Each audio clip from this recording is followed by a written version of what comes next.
नमस्कार मित्रांनो, आज आपण जी आरोग्य विभागाअंतर्गत जी भरती होणार आहे गट क संवर्गातली, ज्याची ॲड आलेली आहे आणि ज्याचे तुम्ही काय फॉर्म भरत आहात, वेगवेगळ्या जिल्हा परिषदांमार्फत फॉर्म तुमचे भरून घेतले जाणार आहेत, जे 1 सप्टेंबर ते 14 सप्टेंबर या कालावधीत फॉर्म तुमचे मागवणार आहेत. बरोबर, तुम्ही ऑलरेडी 2019ला फॉर्म भरलेले होते, त्यासोबतच आणखी नवीन तुम्हाला फॉर्म मागवत आहेत.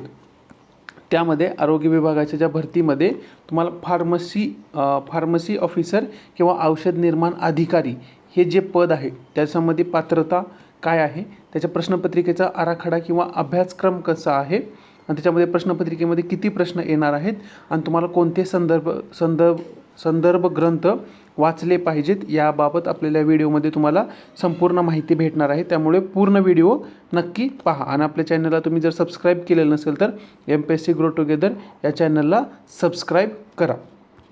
आता त्याच्यामध्ये कोण फॉर्म भरू शकतो, बरोबर, फॉर्म कोण भरू शकतो?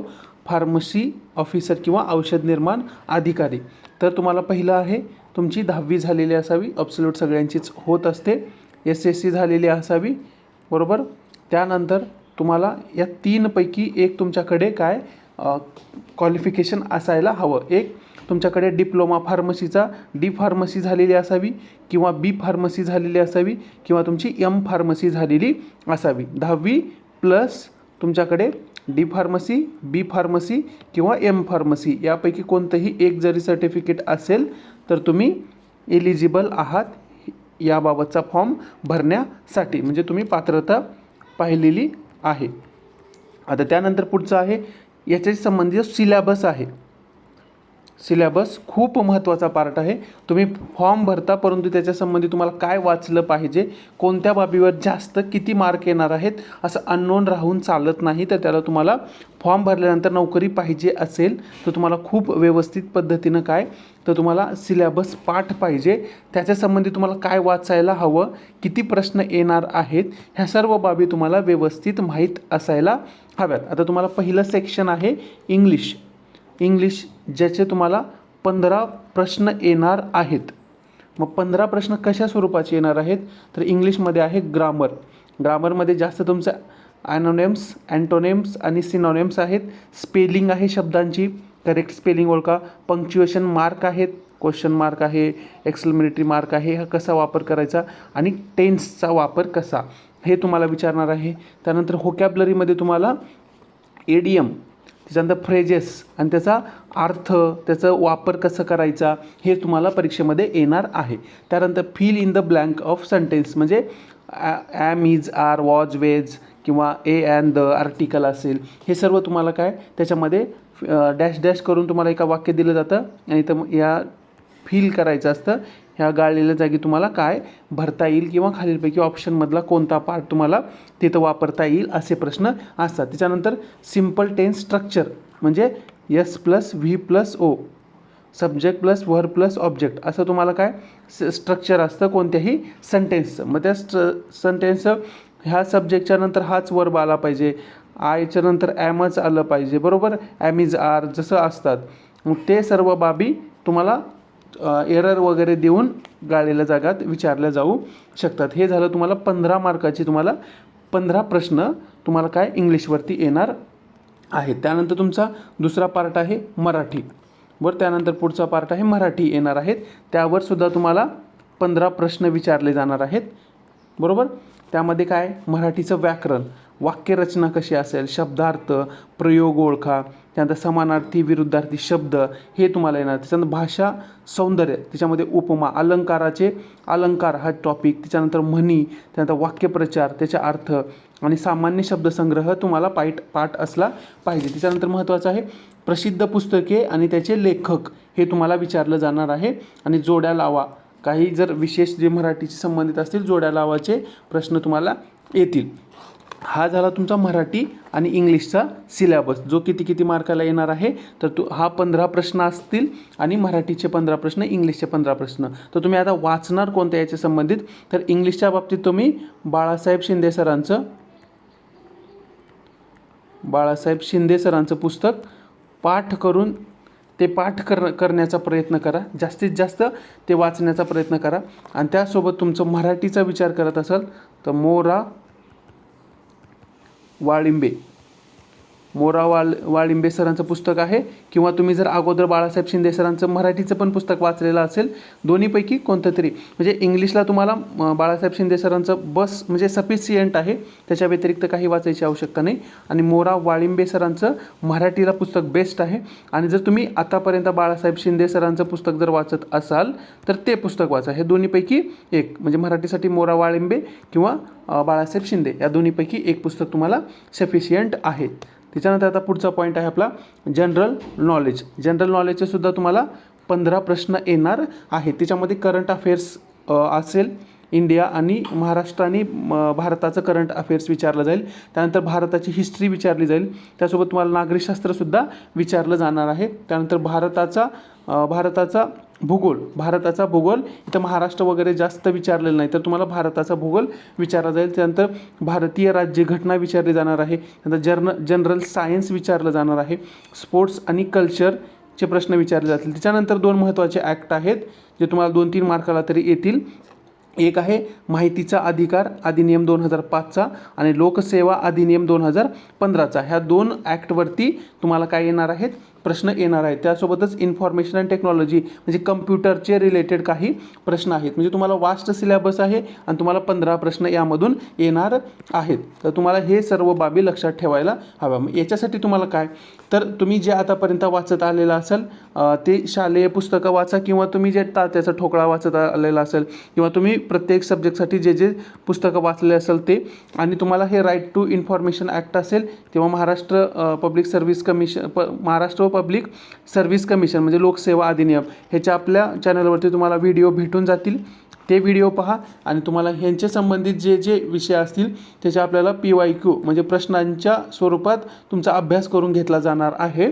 आणि त्याच्या संबंधित तुम्ही आपल्या चॅनलवरती व्हिडिओ पाहू शकता. त्याच्या व्यतिरिक्त तुम्हाला जे तुम्ही आतापर्यंत वाचलेला सिलेबस आहे तो तुम्हाला वाचत राहायचा आहे. आपल्या MPSC ग्रो टुगेदर या चॅनलवरती तुम्हाला करंट अफेअर्सचे दररोज करंट अफेअर्स टाकलं जातं, जे इम्पॉर्टंट आहे तेच. आणि तुम्हाला ह्या सब्जेक्टशी संबंधित यूट्यूबवरती आपली लेक्चर सिरीज सुरू होणार आहे, ते तुम्ही पाहून घेऊ शकता. आणि ह्या 2 ॲक्टच्या संबंधित आपण लवकरच व्हिडिओ बनवणार आहोत, तो तुम्हाला लवकर भेटून जाईल. त्यानंतर पुढचा पॉईंट आहे लॉजिकल ॲबिलिटी म्हणजे बुद्धिमत्ता चाचणी. तुमची बुद्धिमत्ता चाचणी याच्यामध्ये ॲप्टिट्यूड विचारलं जातं, म्हणजे बुद्धिमत्ता चाचणी विचारली जाणार आहे.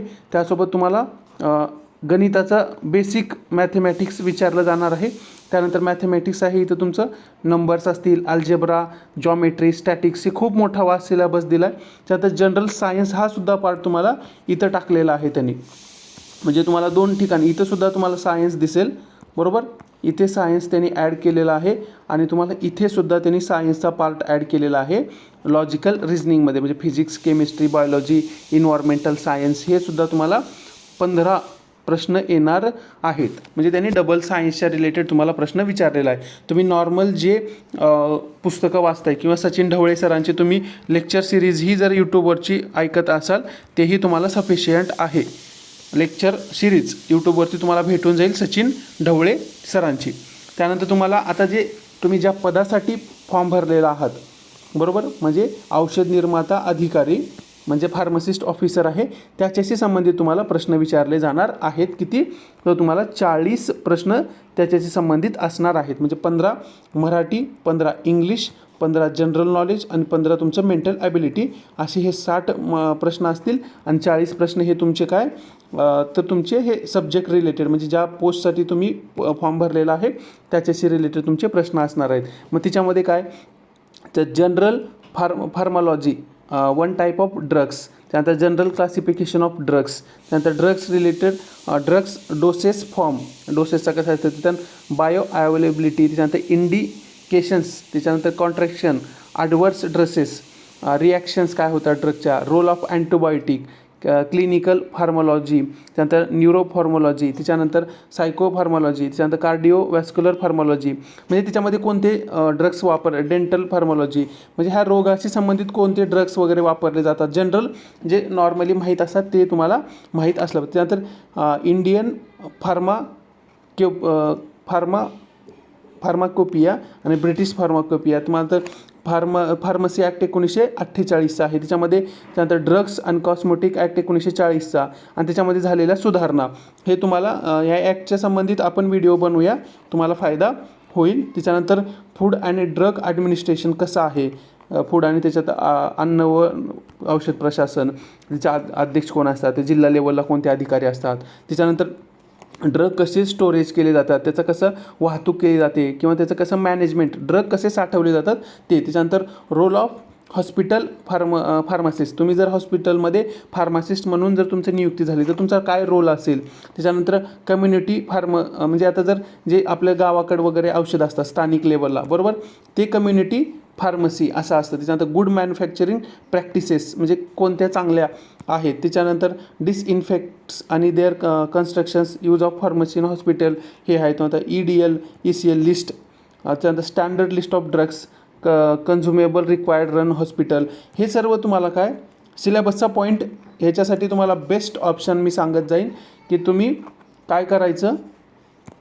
हे पॉईंट आहे. आता जो तुम्हाला पॉईंट जर हा शोधायचा आहे, बरोबर, ड्रग आणि फूड आणि ड्रग ॲडमिनिस्ट्रेशन ऑफ महाराष्ट्र, काय करायचं असं सर्च करायचं इंटरनेटवरती, बरोबर. मग तुम्हाला त्याच्या बाबतीत जे माहिती येईल ते एकाच पेजवरती लिहून ठेवायची, त्याच्यापेक्षा जास्त पेज वापरायचे नाहीत. एकाच पेजवरती माहिती लिहून ठेवायची, एका पेज व्यतिरिक्त जास्त वापरायचं. त्याच्यानंतर कम्युनिटी फार्मसी इन इंडिया असं सर्च करायचं आणि 1 ते 2 पेजेसवरती जितकी माहिती येईल तुम्हाला जी इम्पॉर्टंट वाटते त्या 2 पेजेसवरतीच लिहून ठेवायची. मग प्रत्येकाच्या गुड मॅन्युफॅक्चरिंग प्रॅक्टिसेस, त्याच्यामध्ये जे महत्त्वाचे टर्म असतात, टर्मॉलॉजी असतात.